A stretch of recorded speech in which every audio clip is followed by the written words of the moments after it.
देवबापाची पवित्र नावाला मी धन्यवाद देतो या सुंदर वेळेसाठी.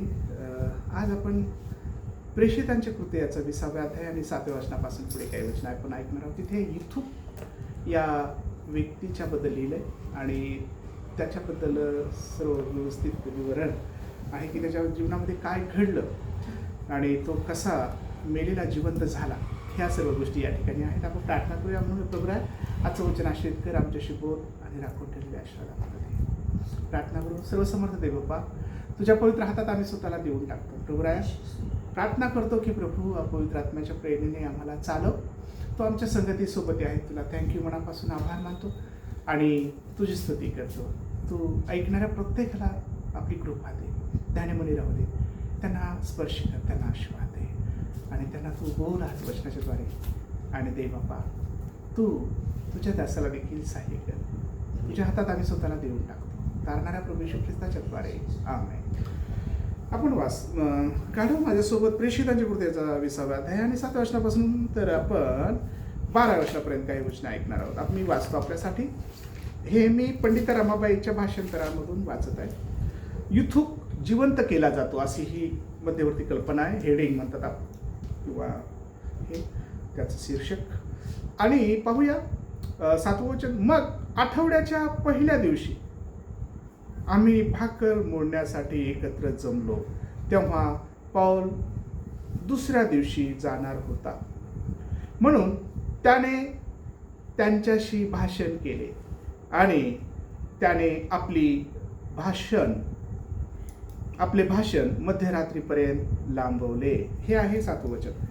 पौल उद्या जाणार होता आणि दुसऱ्या दिवशी जाणार होता. त्याला असं वाटलं तर आता जाणारच आहे मी, माझा प्रवास फार, आणि म्हणून लोकांना देखील कुतूहल किंवा आपुलकी किंवा प्रेम असं वाटत होतं. आणि म्हणून त्यांना लोक जागत होते की ते अजून ऐकावं. झालं असं की आठवड्याच्या गोष्ट ही आहे की आठवड्याच्या पहिल्या दिवशी आठवड्याचा पहिला दिवस कोणता आहे?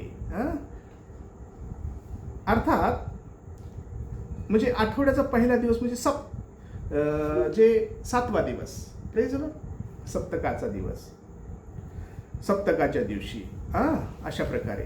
आणि आम्ही जर आम्ही दुसरं पाहिलं, पहिले करी त्याच्या 16व्या अध्यायामध्ये आठवड्याच्या पहिल्या दिवसाबद्दल 16व्या अध्याय 2रं वचन पहिले करींचं, तर तिथं देखील काहीतरी लिहिले जे आपण वाचावं. मी तुम्हाला विनंती करतो, पहिले करीन 16:2 वाचावं आपल्याला जर मिळालं कोणाला तर.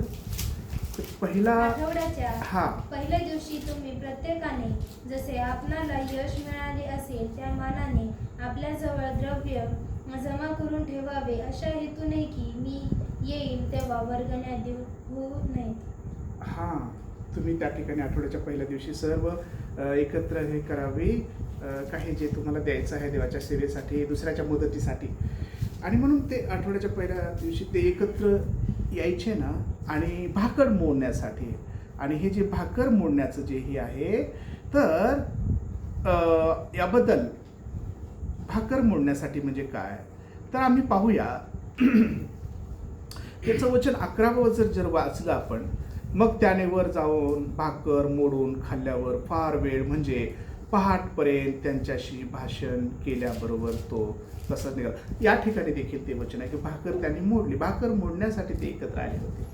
म्हणजे नेमकी हे लोक कशासाठी एकत्र येत होते, भाकर मोडण्याचं काय त्याचं हे आहे, तर आम्ही पुढे पाहणार आहोत. मला वाटतं आपण माझ्यासोबत काढा मत्ती शुभवर्तमानाचा 26वा अध्याय.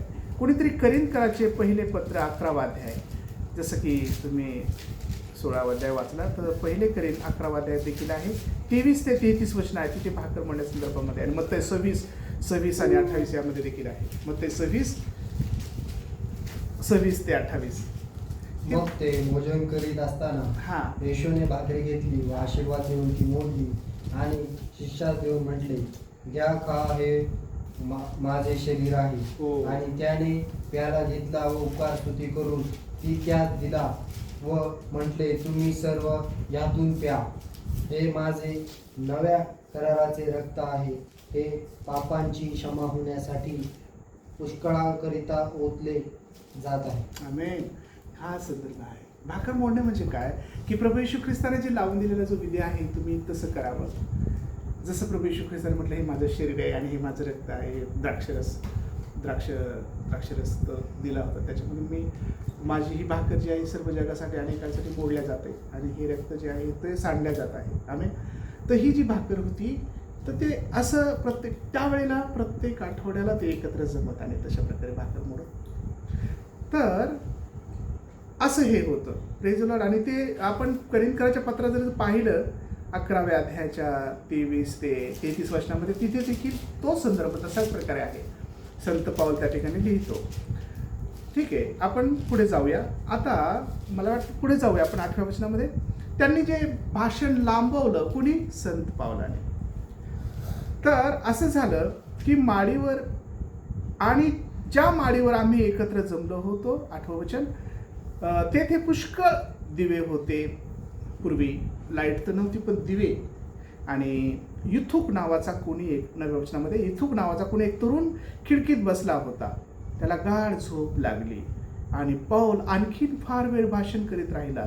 तेव्हा तो आपल्या झोपेतून भारावून 3ऱ्या मजल्यावरून खाली पडला व मेलेल्या हाती लागला. हे आहे 9वं वचन. ओके, आता तो युथुक नावाचा मुलगा जो आहे किंवा तरुण झोपेमध्ये गांगरवून गेलेला होता. त्याला झोप काही आवडेना आणि मग तो तसाच बसला किंवा काय त्या 3ऱ्या मजल्यावर आणि तो ऐकता ऐकता ऐकता त्याला डुलकी लागली, तो पडला.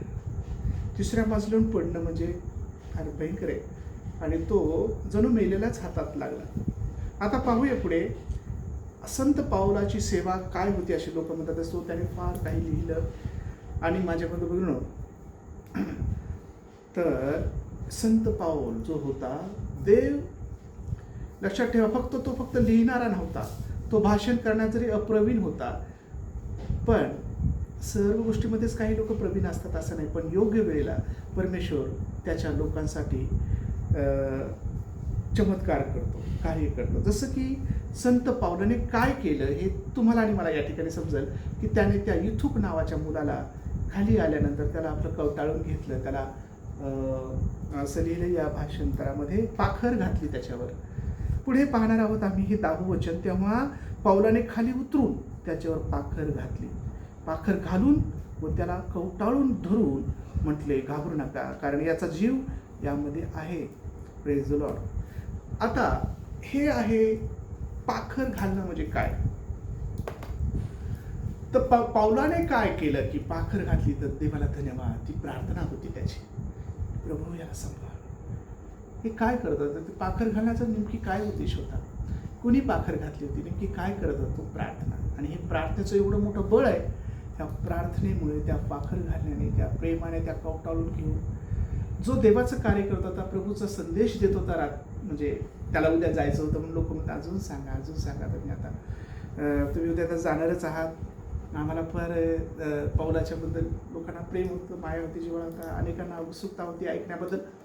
आणि म्हणून लोकांना वाटत होतं की अजून ऐकावं म्हणून पावला निघते. आणि काय झालं की तो पडला आणि जणू मेलेलाच हातात पडला, मेलेलाच झाला, असं हे झालं त्याचं. बरं, पण थोडासा जीव त्याचा होता. आणि संत पावलाने ज्यावेळेस पाहिलं तर घाबरू नका, याचा जीव याच्यामध्ये आहे. देवाला धन्यवाद असो. ज्यावेळेस चांगलं कार्य होतं तर मग हे कसं काय घडावं असं विरोधक म्हणतील. आपण ज्यावेळेस प्रार्थना करतो, आपण ज्यावेळेस साऱ्या गोष्टी करतो, मग हे असं कसं काय घडायला पाहिजे, असं तर घडायला नाही पाहिजे व असं काही लोक म्हणू शकतील.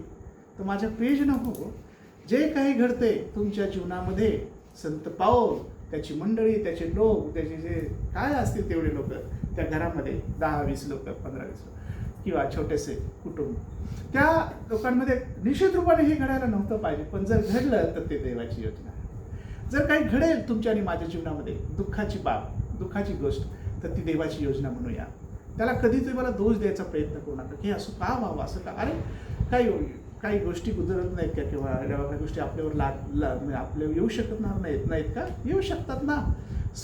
आणि म्हणून चांगल्या लोकांवरही संकट येऊ शकतात.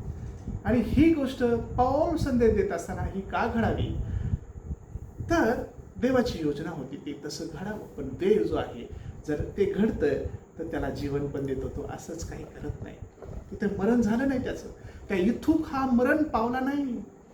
तर काय केलं या सेवकाने, ज्यावेळेला ते सेवा करतात, ज्यावेळेस अडचणी येतात, सैतान हा अशा प्रकारे अडचण आणेल किंवा अशा प्रकारचं काहीतरी गोष्टी घडतील ज्या नाही घडायच्या, तर प्रियजन घाबरून जाऊ नका. देवाने तुम्हाला सोडलेलं आहे, देव तुमच्या अगदी जवळ आणि अगदी बरोबर आहे तुमच्या. म्हणून अशा वेळेला कधीच कोणी घाबरू नये की फार मोठं दुःख झालं, सर्व भयान परिस्थिती झाली. प्रियजन हो, झालं असं की संत पावलाला वाटलं की आहे तो, त्याला प्रार्थनेत ठेवलेले आणि त्याला कवटाळून घेतले, त्याला पाखर घातलं, त्याने नक्कीच ती प्रार्थना आहे. Praise Lord. आणि माझ्या बंधुभगिनींनो, ही प्रार्थना जी आहे ती फार महत्त्वाची आहे. आता पाहूया या प्रार्थनेच्या संदर्भात एक वचन मी तुम्हाला सांगतो. मार्क सुसमाचार 11व्या अध्यायाच्या 24व्या वचनामध्ये तिथे काय लिहिलंय? तिथे असं लिहिलंय की जे काही प्रार्थनेमध्ये तुम्ही, म्हणून मी तुम्हाला सांगतो, तुम्ही प्रार्थना करून जे काही मागाल ते आपल्याला मिळालेच आहे असा विश्वास धरा, म्हणजे ते तुम्हाला मिळेल. तुम्ही मागा, पण असा विश्वास धरा की ते मिळालंच आहे. मी याने नक्कीच ते जीवन मागितलं, देवा याला वाचव, त्याच्यावर पाखर घातली, याला मरू देऊ नकोस, असं होऊ दे. हे संदेश मी तुझा देवा, तुझं कार्य मी करत आहे. आणि याला जर गेला तर बरं आहे, कसं काय प्रार्थना करता करता गेला. आणि जरी तो गेलाच असला तरी देवाकडे जाते माणूस. Praise Lord. पण देवाने ती प्रार्थना ऐकली, ती पाखर घातली होती, त्याला कवटाळून घेतलं होतं. पाखर घालणं, संपूर्ण शरीर त्याला शरीराला लावणं, त्याच्यावर अशी पाखर घालणं. तर मग हे जे पाखर घालण्याचा जो संदर्भ आहे, मी तुम्हाला पहिले राजाच्या पुस्तकात आपण जाऊ, 17व्या अध्यायाच्या 21व्या वचनाकडे. तिथे ज्याच्याकडे मिळालं ते वाचूया. कसं आहे पाखर घालण्याचं काय, कशी पाखर घातली होती, कोणी घातली होती पहा. हालेलुया. पहिले राजे 17:21. हा 17:21. हे निघून गेल्यावर ते पुरुष विहिरीतून बाहेर निघाले. हा, त्यांनी जाऊन दावीद राजास खबर दिली. पहिले राजे 17:21, क्षमा करा. मग त्याने 3 वेळा त्या मुलावर पाखर घातली आणि परमेश्वराचा धावा करून म्हटले, परमेश्वरा, हे माझ्या देवा, या बालकाचा प्राण त्याच्या ठाई पूर्ववत येऊ दे. Praise Lord. हा एलिया आहे, राईट. आणि ही सारपत येथील विधवा जी आहे ना, प्रेज लॉर्ड, त्याच्यासाठी केलेली प्रार्थना आहे. तो मरण पावला होता आणि याने काय केलं की ह्या एलियाने त्याच्यावर पाखर घातली. बरोबर आहे का? पहिले राजे 17वा अध्याय आणि ते वचन. तर हे एलिया तिसबी, पहिली गोष्ट कावळ्याने त्याला भाकर पुरवली, अन्न मांस वगैरे. दुसरी गोष्ट ते ओळाचं पाणी संपलं म्हणून देवबापा म्हटलं की तिकडे तू जा, तिथे सारपत तिथे विधवा आहे, तिथे तुला काट, ती तुला भाकर, तिला मी सांगितलं. आणि तो तिथे गेला म्हणजे प्रभू परमेश्वराचं असं म्हणणं आहे की तू मला भाकर देणार आहेस. आणि ती ज्यावेळेस पाणी आणि ते आणायला गेली, थोडासा भाकरीचा तुकडा, तर तिने ते विश्वासाने आणलं आणि त्याला दिलं. म्हणजे ती तर म्हणत होती माझ्याकडे एवढंच आहे, पण तिने ते ऐकलं विश्वासाने की हे देवाचं सेवक हे म्हणतो की मला पहिला आण, आणि तिने ते मान्य केलं, तिने ते ऐकलं, तिला विश्वास दाखला. मग हे झालं असताना तिचा जो मुलगा आहे तो आजारी पडला, तो वारला. आणि मग त्याच्यावर आणि मग तिने दोष दिलेला आहे, तुम्ही कशाला इथं आलात, तुम्ही मम्मी तर तू, आणि माझ्या मुलाला तुम्ही असं झालं तसं झालं, हे वारलं आहे. आणि तिला थोडासा दोष दिला त्याला, जर आम्ही अभ्यास केला. पण यांनी काय केलं, यांनी पाखर घातली त्या फुलावर आणि त्यासाठी प्रार्थना केली. हालेलुया. माझे प्रियजन. आणि मुलगा वाचला, मुलगा जिवंत झाला, मेलेला जिवंत झाला. तर ही पाखर घालणं हे असं आहे. तर हे पाखर जे घातलं होतं त्याचाच हे धरून देवाच्या सेवकाला माहिती आहे, त्याची ऊब त्याला दिली, त्याचं प्रेम त्याला दिलं, माया त्याला दिली, आणि त्याला म्हटलं देवा याला वाच. ती पाखर ही होती. तरी जरी इथं प्रार्थनेचा जरी उल्लेख नसला, निश्चित रूपाने ही प्रार्थना आहे. म्हणजे संत पावलाने केली प्रार्थना ही आहे. पाखर कशाला घातली होती मग त्याने? ती पाखर म्हणजे ती देवाला प्रार्थना होती की देवा याला वाचव, याला मरू देऊ, आणि तो मेला नाही. हालेलुया. तर ह्या पाखर घालण्याबद्दल दुसरं एक शास्त्रभाग मी तुम्हाला विनंती करतो. दुसरे राजेचा 4थ्या अध्यायाचं 34 वचन. दुसरे राजे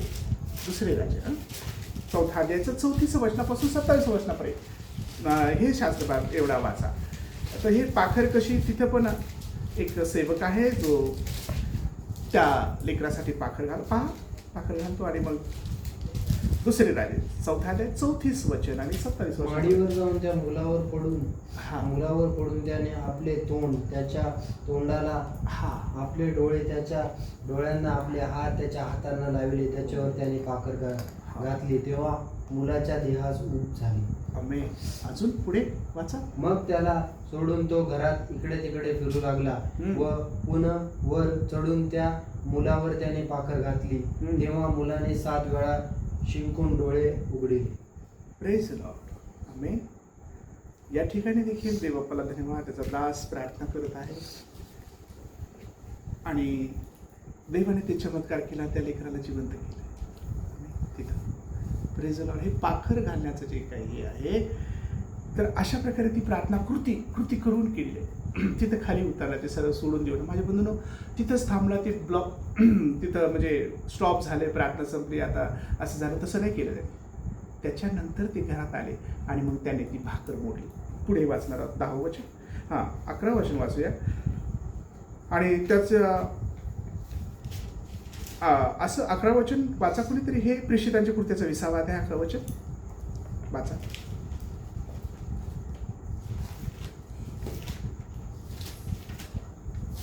त्याच्यासाठी प्रार्थना पहिली केली, त्याला म्हणजे ऊब यावं म्हणून त्याला पाखर घातली, पहिली गोष्ट. प्रेझला. आणि म्हटलं की याच्यामध्ये जीव आहे. आणि मग ते तिथून निघाले.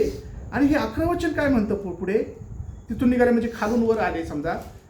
मग त्याने वर जाऊन वाचा प्रेषितांचे कृत्ये. मग त्याने वर येऊन भाकर मोडून खाल्ल्यावर बराच वेळ म्हणजे पहाटेपर्यंत त्याच्या बरोबर संभाषण केले व तो तसाच निघून गेला. त्या तरुणाला जिवंत नेता आल्यामुळे त्यांना फार समाधान वाटले. Yes, praise the Lord. जिवंत हाती लागला. देवाने त्याला म्हणून दिलं. म्हणजे गोष्ट घडते प्रार्थनेमध्ये. जर काही गडबड झाल्या, काहीतरी अचानक संकट आले तर घाबरू नका. फार मोठे संकट आले, अरे असं नव्हतं आले, कसं काय झालं, कसं झालं, काय झालं, कमी झालं, असं कसं व्हावं, यांच्या जीवनात कसं झालं, इथं देवाचे सेवक आहेत, इथं असं, याच्या असं असतं, यांच्या जीवनात कसं, यांच्या घरात कसं. काही घाबरू नका, काही घाबरू नका. अशा वेळेला देवाला फक्त प्रार्थना करा. देव अशक्य ते शक्य करणार आहे. तुम्हाला लोक नावं ठेवणारे भरपूर असतात, आपल्याला नको पण. आणि मग प्रिजन हो, या ठिकाणी ते घाबरला नाही, तर त्याला प्रार्थना केली. प्रार्थना पाखर घातली आणि देवाला त्याने प्रभू याला वाचवलं. देवाने त्याला मरू दिलं नाही, तो जिवंत. पण त्यांनी ती प्रार्थना पूर्णही केली. त्यांनी काय केलं, घरी आले त्यांनी भाकर मोडली. जो महत्वाचा विधी होता भाकर मोडण्याचा, प्रभुभोजन, तो आपण प्रभुभोजन म्हणतो त्याला, तो त्याने ते केला. तिथून झाल्यानंतर सर्वांनी आनंदाने मग पहाटपर्यंत ते धन्यवाद देत होते, आभार मानत. त्यांनी स्टॉप केलं नाही. त्यांचा विश्वास हा होता की देव त्याला जगवणार आहे आणि देव फक्त प्रार्थनेमध्ये जगू शकतो. ही चांगली गोष्ट. फक्त संत पावल, एक चांगला व्यक्ती सर्वांना चांगला हँडल करू शकतो. तर घाबरू नका, भिऊ नका, प्रार्थना करू आपण, त्याच्या जीवात जीव येईल शिवाय. विजन हो, अशातच एक महान साक्षी झाली. एका बहिणीने मला फोन केला की त्याच्या भावाला डॉक्टरने सांगितलं तर मृत घोषित केलं, काही खरं नाही राहिलं याचं फक्त. आणि याचा फार मोठा ॲक्सिडेंट झाला होता, त्याचा हृदयाला लागलं होतं, त्याच्या डोक्याला फार केलं होतं, लागलं होतं, आणि तो कोमामध्ये गेला होता आणि तो काहीच राहिलं नव्हतं त्याचं. आणि तिचा विश्वास होता आणि तिने मला फोन केला. अशातच जवळपास मला वाटतं 7-8 दिवस झाले. आणि प्रभूला मी धन्यवाद देतो की देवबाप्पा म्हटलं अशी परिस्थिती या मुलाची आहे आणि यांनी म्हटलं की नाही, देव सर्व चांगलं करू शकतो, फक्त प्रार्थना करा फास्ट. डॉक्टर म्हणतात आता काही आमच्याकडे हातात काही नाही, आम्ही फक्त जर असं जर ऑपरेशन केलं ते सक्सेस होईल का नाही माहीत नाही.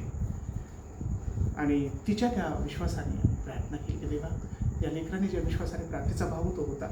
नाशिकची गोष्ट आहे, नाशिकला गेलो तो ॲडमिट आहे. देवाला धन्यवाद देतो आणि ती प्रार्थना प्रभूने ऐकली. तेव्हा म्हटलं तू आता महान कार्य करू शकतोस आणि तुला प्रार्थना करतो की त्या भावाला जीवन लाभावं. प्रिजन हो, तो भाऊ आज कोमातून बाहेर आला आणि तो फार व्यवस्थित आहे, तो बोलतो आणि त्याने माझ्याशी पण संवाद साधला.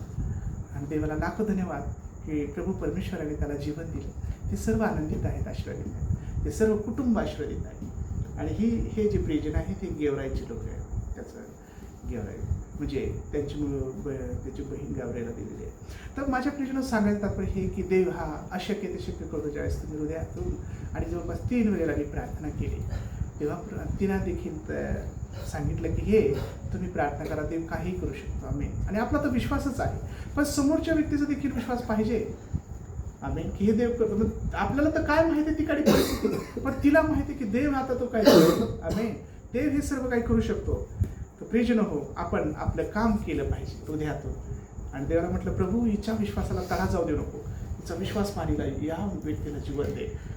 आणि सर्व मरणा सोड ते शरीर सोड येशूच्या नावामध्ये म्हटलं आणि देवापणे तसंच केलं, त्याला जीवन लाभलं, तो आता आशीर्वादित आहे, बरं आहे. तर प्रिजनो, हे आहे प्रार्थनेचं उत्तर. ज्यावेळेस तुम्ही विश्वासाने बोलता तसंच घडतं. पण हे कृपा तुम्हाला दिली देवाने, विश्वासाने बोलण्याची, घोषित करण्याची, आरोग्याची. मी देवाचे उपकार मानतो. युथुक नावाचा तरुण तो मेलेला जिवंत झाला संत पावलाच्या प्रार्थनेने, त्याच्या पाखरघाण्याने. संत पाऊल फक्त लिहिणारच नव्हता, तर त्याच्याजवळ देव त्याच्या लोकांना जे दान देतो ना, ते योग्य वेळेला त्याचा उपयोगही करतो देव त्याचा. संत पाऊल जर समजा नुसतं असंच होता तसं नाही. संत पावलाला माहिती आहे, एकदा सापा ते दंश केला होता. लोक म्हणले अरे हा इथं नाही तर इथं मारणार, मेला नाही, असं त्याला काहीतरी वेगळंच लोकांनी अर्थ काढला होता. तर देवाने तिथेही त्याला वाचलं, काही झालं नाही. देव त्याच्या लोकांबरोबर असतो, देव त्याला सांभाळतो, त्याला काही होऊ देत नाही. इतके संकट त्याच्यावर आले, मरण प्राय त्याला हे झालं, कितीतरी त्याला गलबत फुटले त्याचे, त्याला उघडे लागलेपणा त्याच्या कितीतरी त्याने सोसले, ते देवाला सोडलं नाही सेवेमध्ये. आणि महासंत पाऊल इतरांसाठी आशीर्वादाचं कारण झाला. दुसऱ्याची प्रार्थना लोक बरे होत होते. आणि देवाने हे काही ना काही तुमच्या आणि माझ्यावर ठेवलंय, ते विश्वासाने आपण केलं पाहिजे. आणि ते म्हणलं नाही मला हे दान नाही आहे, हे मला दान नाही. अरे तू तो प्रयत्न तर कर, देव कार्य करणार आहे. तुमचं जे दान आहे हे तुम्ही कोण ठरवलं? देवाने सर्व गोष्टी दिल्या आहेत. मग त्या आपण प्रार्थना केल्या पाहिजेत, आपण वचन वाचलं पाहिजे, आपण जे तुम्हाला दिले त्याच्यामध्ये योग्य वेळेला जर कुठे कोणी नाही तर तो देव तुमचा उपयोग करेल. म्हणून आपण हे मला दान नाही, दान असलेल्या लोकांनाच तसं केलं पाहिजे. हां, बाकीचं दान नाही हे कुठेही तुम्हाला माहिती आहे का? देवाने सांगितलं हे एवढंच तुला दिलंय मी असं थोडंच असतं. म्हणून माझ्या हे प्रिजनो, दान तर हा प्रभूने दिलेलं आहे, माझा त्याचा विश्वास आहे. दान बापाचं दान असतं ते. परंतु हे आहे की तुम्ही विश्वासाने जर म्हणाल की प्रभू हे होते, तर ते अगदी करेल. संत पावलाने ते केलं. देवाला लाखो धन्यवाद या सुंदर वचनासाठी. जसं युथुक जिवंत झाला तसं प्रिजनो हो, तुम्हाला कोणी म्हणेल विश्वासाने की पास्टर हे मी बाळ आणले आणि हे असं असं झालं, डॉक्टरने घोषित केले, परंतु तिचा विश्वास आहे तर त्याला देव जाऊ देणार नाही. तुम्ही फक्त प्रार्थना करता बाळासाठी, देव त्याला जिवंत करू शकतो. हे देवामध्ये ताकद आहे, विश्वास ठेवा आणि हे गोष्टी प्रभूच करू शकतो. आणि म्हणून अशी गोष्ट आहे ह्या विश्वासामध्ये की ते फक्त देवच काही करू शकतो आणि तुम्हालाच त्याचा विश्वास ठेवा लागेल. देवा हे तुझ्या दयेने होते, तू यांना विजय दे, तू आशीर्वाद करा, मोठी साक्ष करू दे आणि तसं करेल देव. देवाची उपकार स्तुती करू दे या वचनाच्याद्वारे. विश्वास आहे की प्रभू आपल्याला बोलला आहे. लाखो थँक्यू प्रभू येशूला आणि देव परा गौरव. आम्ही प्रभू आपल्याला आशीर्वादित करू. आम्ही